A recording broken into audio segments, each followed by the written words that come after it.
இப்ப இன்டர்நெட்ட ஓப்பன் பண்ணாலே, மெஸ்ஸி அவரோட கடைசி அர்ஜென்டினா மேட்ச வந்து ஆடி முடிச்சுட்டாரு. இதோட அவரு ரிட்டயர் ஆவ போறாரு அப்டின்ற மாரிலாம் நெறைய நியூஸ் வந்துட்டுருக்கு. அது உண்மையா? இதுதான் மெஸ்ஸியோட கடைசி மேட்சா? மெஸ்ஸி நெக்ஸ்ட் வேர்ல்டு கப்ல ஆட மாட்டாரா? ரிட்டயர் ஆயிட்டாரா? அப்டின்ற மாரி இந்த வீடியோல பார்ப்போம். செப்டம்பர் 4 அன்னைக்கு world cup qualifier match Argentina home கிரவுண்ட்ல நடக்குது. Argentina versus Venezuela match. இந்த மேட்ச் தான் வந்து அர்ஜென்டினால நடக்கக்கூடிய last world cup qualifier match. Argentina வந்து ஆல்மோஸ்ட் வந்து வேர்ல்டு கப்புக்கு குவாலிஃபை ஆயிட்டாங்க. அடுத்த 2 மேட்ச் தான் இருக்கு வேர்ல்டு கப்புக்கு முன்னாடி. அந்த 2 மேட்சுமே வந்து அவே மேட்ச் தான். இதுதான் ஹோம் கிரவுண்ட்ல நடக்கிற கடைசி மேட்ச். இதுக்கப்புறம் வேர்ல்டு கப் நடக்கிறதுக்கு 6 மாசம் இருக்கு. இந்த வேர்ல்டு கப்புக்கு அப்புறம் மெஸ்ஸி ஆடுவாரா இல்லையான்னு தெரியல. மேபி ரிட்டயர் கூட ஆகலாம். அடுத்த வேர்ல்டு கப் அவரோட குவாலிஃபையிங் மேட்ச் ஆரம்பிக்கிறதுக்கே 2027 ஆயிடும். அப்போ வந்து மெஸ்ஸிக்கு 40 வயசு ஆயிடும். அடுத்த வேர்ல்டு கப்லாம் ஆடுறதுக்கு சான்ஸ் ரொம்ப கம்மி தான். இதுதான் அவரோட கடைசி வேர்ல்டு கப்பா இருக்கும். அதோட குவாலிஃபயர்ஸ் வந்து இந்த மேட்சோட முடியுது. அதனால இது ரொம்ப ஸ்பெஷலான மேட்ச். சப்போஸ் மெஸ்ஸி வந்து இந்த வேர்ல்டு கப்போட ரிட்டயர் ஆவறாருன்னா, இதுதான் அவரோட கடைசி ஹோம் கிரவுண்ட் மேட்சா இருக்கும். அதனால தான் இந்த மேட்ச்க்கு ரொம்ப எதிர்பார்ப்பு இருந்தது. இந்த மேட்ச்ல வந்து ஒரு 80,000 பேர் கிட்ட ஆடியன்ஸ் வந்திருந்தாங்க.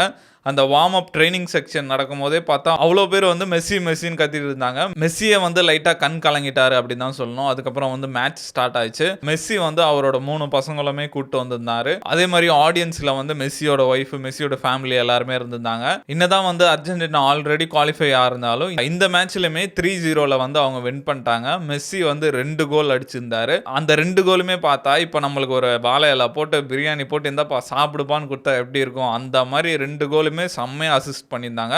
அவர் வந்து அழகா அடிச்சுட்டு போயிருந்தாரு. இந்த மேட்சே வந்து மெஸ்ஸியோட கடைசி மேட்ச் அப்படின்ற மாதிரி தான் இருந்தது. அந்த மேட்ச் ஃபுல்லாவே ஆடியன்ஸ் மெஸ்ஸி மெஸ்ஸின்னு தான் கத்திட்டு இருந்தாங்க. 38th மினிட்ல ஒரு கோல் அடிச்சாரு. அதுக்கப்புறம் வந்து 80th மினிட்ல ஒரு கோல் அடிச்சாரு. மெஸ்ஸி மட்டுமே 2 கோல் அடிச்சிருந்தாரு. அர்ஜென்டினா மொத்தம் 3 கோல் அடிச்சு அந்த மேட்சை வின் பண்ணிட்டாங்க. அந்த மேட்ச் வின் பண்ணதுக்கப்புறம் எல்லாம் வந்து மெஸ்ஸியை வந்து பயங்கர எமோஷனலாக கட்டி பிடிச்சிட்டு இருந்தாங்க. மெஸ்ஸி வந்து ஃபேன்ஸுக்கெல்லாம் கை காமிச்சிட்டு போனார். அந்த மேட்ச் முடிஞ்சோடனே அந்த ஃபயர் ஒர்க்ஸ் எல்லாமே பயங்கரமாக இருந்தது.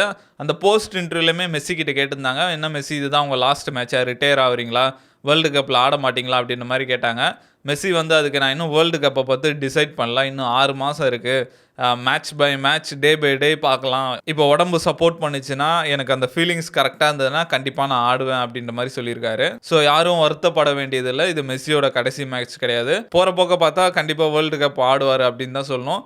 மெஸ்ஸியோட கோச்சுமே அதான் சொல்லியிருந்தார் போஸ்ட் இன்டர்வியூவில். இப்போ மெஸ்ஸின்றவர் எவ்வளோ பெரிய லெஜெண்டு, இதுதான் இப்போ அவரோட கடைசி மேட்சாக இருந்தால் கண்டிப்பாக முடிஞ்சவொடனே ஃபேர்வெல்லாக இருந்திருக்கும். இது அவங்களோட கடைசி மேட்ச் கிடையாது, நீங்கள் ஒன்றும் கவலைப்படாதீங்க அப்படின்ற மாதிரி சொல்லியிருக்காரு. இந்த கோல் ஸ்கோர் பண்ணது மூலிமா 36 கோல் அடிச்சு சவுத் அமெரிக்காலே லீடிங் கோல் ஸ்கோரராக இருக்காரு இப்போ மெஸ்ஸி. மெஸ்ஸிக்கு வந்து 38 வயசாகுது. ஆனாலுமே இன்னும் அவர் அந்த டாப் லெவலில் பெர்ஃபார்ம் பண்ணுறதை பார்க்கும் போதே பயங்கர ஆச்சரியமாக இருக்குது. கொஞ்ச நாளாகவே மெஸ்ஸியை தொடர்ந்து இந்த ரிட்டையர்மெண்ட் ரூமர்ஸ்லாம் வந்துட்டு இருக்கு. இது இப்போ இல்ல, 2016லேருந்து இவர் ரிட்டையர் ஆயிடுவாரு அப்படின்ற மாதிரி தொடர்ந்து ரூமர்ஸ் வந்துட்டு இருக்கு. 2016ல கோப்பா அமெரிக்கா ஃபைனல்ஸ்ல வந்து தோத்ததுக்கு அப்புறம் மெஸ்ஸியை வந்து நான் இன்டர்நேஷனல் ஃபுட்பால்லேருந்து ரிலீவ் ஆகிறேன் அப்படின்ற மாதிரி அவரோட ரிட்டையர்மெண்ட் அனௌன்ஸ் பண்ணார். என்னால் முடிஞ்ச அளவுக்கு நான் போராடினேன், ஆனாலுமே சாம்பியன் ஆகாதது எனக்கு ரொம்ப வருத்தத்தை தருது அப்படின்ற மாதிரி ரிட்டையர்மெண்ட் அனௌன்ஸ் பண்ணியிருந்தாரு. அந்த அனௌன்ஸ் பண்ணி 2 மாதத்துலேயே அடுத்த அந்த அர்ஜென்டினா டீமில் வந்து அவர் பேர் வந்திருந்தது. அப்போ கேட்ட போது அவர் என்ன சொல்லியிருந்தாருன்னா, இந்த கண்ட்ரிக்கும் இந்த டிஷர்ட்டுக்கும் என்னோட லவ் வந்து ரொம்ப பெருசு அப்படின்ற மாதிரி சொல்லியிருந்தாரு. அதுக்கப்புறம் தொடர்ந்து ஆடிட்டு வந்துட்டு இருக்காரு. இப்போ ரீசெண்ட் டைம் தான் வந்து தொடர்ந்து அந்த ரிட்டையர்மெண்ட் ரூமர்ஸ்லாம் வந்துட்டு இருக்கு. ஆனால் இன்னுமே அவர் எந்த டிசிஷனும் எடுக்கல அப்படின்ற மாதிரி தான் சொல்லியிருக்காரு. அர்ஜென்டினா பொறுத்த வரைக்கும் மெஸ்ஸிலாம் ஒரு ஃபுட்பால் பிளேயரை தாண்டி அவர் ஒரு ரிலீஜன் மாதிரி தான் அர்ஜென்டினாவில் பார்க்குறாங்க. அவ்வளோ கிரேஸ் இருக்குது மெஸ்ஸிக்கு. அர்ஜென்டினான்னு இல்லை, பொதுவாக உலகத்திலே வந்து இந்த மெஸ்ஸி ரொனால்டோக்கெல்லாம் அவ்வளோ ஃபேன்ஸ் இருக்காங்க. எனக்கு வந்து பர்சனலாக ரொனால்டோ தான் பிடிக்கும். சின்ன வயசுலேருந்து நான் ரொனால்டோ ஃபேனு. ஆனாலுமே இந்த ரொனால்டோ வெர்சஸ் மெஸ்ஸியில் யார் பெஸ்ட்டுன்னு நம்மளால் கிளியராக சொல்லவே முடியாது. 2 பேருமே அவங்கவுங்க ஓன் திங்ஸில் அவங்க பெஸ்ட்டாகவே இருக்காங்க. நம்மலாம் வந்து மெஸ்ஸி ரொனால்டோ வாழ்ந்த டைமில் நம்மளும் வாழ்ந்தோன்னு சொல்கிற அளவுக்கு அவங்க அவ்வளோ பெரிய பிளேயர்ஸ் ஃபுட்பாலை பொறுத்த வரைக்கும். இவங்களுக்கு ஃபேன்ஸாக இருக்காத ஆளுங்களே இல்லைன்னு தான் சொல்லணும் வேர்ல்டில். பொதுவாகவே இந்த ஸ்போர்ட்ஸுக்கும் இந்த மியூசிக்கும் வந்து ஃபேன்ஸ் எக்கச்சக்க பேர். இப்போ வேர்ல்டு லெவலில் பார்க்கும்போது ரிலீஜனுக்கு அடுத்தபடி பார்த்தா இந்த ஸ்போர்ட்ஸு இந்த மியூசிக்னு தான் சொல்லணும். இப்போ நான் ரெகுலராக வந்து இந்த கூகுள் ட்ரெண்ட்ஸ்லாம் வந்து செக் பண்ணிட்டு இருப்பேன். எது இப்போ ட்ரெண்டிங்காக இருக்குது, எல்லா மக்கள் எதை பார்த்துட்டு இருக்காங்க அப்படின்ற மாதிரி பார்ப்பேன். எப்பவுமே பார்த்தா இந்த ஸ்போர்ட்ஸ் தான் டாப்பாக இருக்கும். ஏதோ ஒரு மூலையில் நடந்துட்டு இருக்க ஃபுட்பால் மேட்சாக இருக்கட்டும், ஏதோ ஒரு NBA மேட்சாக இருக்கட்டும், அதுதான் இந்தியாவிலுமே நம்பர் 1 இருக்கும். அவ்வளோ பேர் இந்த ஸ்போர்ட்ஸ் மேலே கிரேஸாக இருக்காங்க. அதுக்கப்புறம் தான் இந்த வார் அதெல்லாம். ஃபர்ஸ்ட்டு ஸ்போர்ட்ஸு, அதுக்கப்புறம் தான் வார் அந்த மாரிலாம் வரும். அதுலயும் ஃபுட்பாலுக்கு வந்து ஃபேன்ஸ் இல்லாத கண்ட்ரியே இல்ல அப்படின்னு தான் சொல்லணும். மெஸ்ஸி வந்து இப்ப ரிட்டயர் ஆனா கூட ஃபேன்ஸ் ரொம்ப சந்தோஷப்படுவாங்கன்னு தான் சொல்லணும். ஏன்னா மெஸ்ஸிக்கு வந்து அன்ஃபினிஷ்டு பிசினஸ்ன்னு எதுவுமே இல்ல. அவர் பார்சிலோனாக்கும் நெறைய கப்ஸும் வாங்கி குடுத்துருக்காரு. நெறைய ரெக்கார்ட் பண்ணியிருக்காரு. கோப்பா அமெரிக்கா வந்து 2 வாட்டி வின் பண்ணியிருக்காரு. அதுக்கப்புறம் எல்லா பிளேயர்ஸுக்கும் இருக்க ஒரே ஆசை வந்து இந்த வேர்ல்டு கப் வின் பண்ணணும் தான்ட்டு. அதையும் வின் பண்ணியிருக்காரு. மெஸ்ஸிய பொறுத்தவரைக்கும், இத நான் பண்ணலையே அப்படின்னு சொல்ற அளவுக்கு எதுவுமே இல்ல. எல்லாமே அவர் பண்ட்டாரு. இப்ப மெஸ்ஸி வெர்சஸ் ரொனால்டோன்னு பார்த்தாலுமே எல்லாரும் சொல்றது அதான்.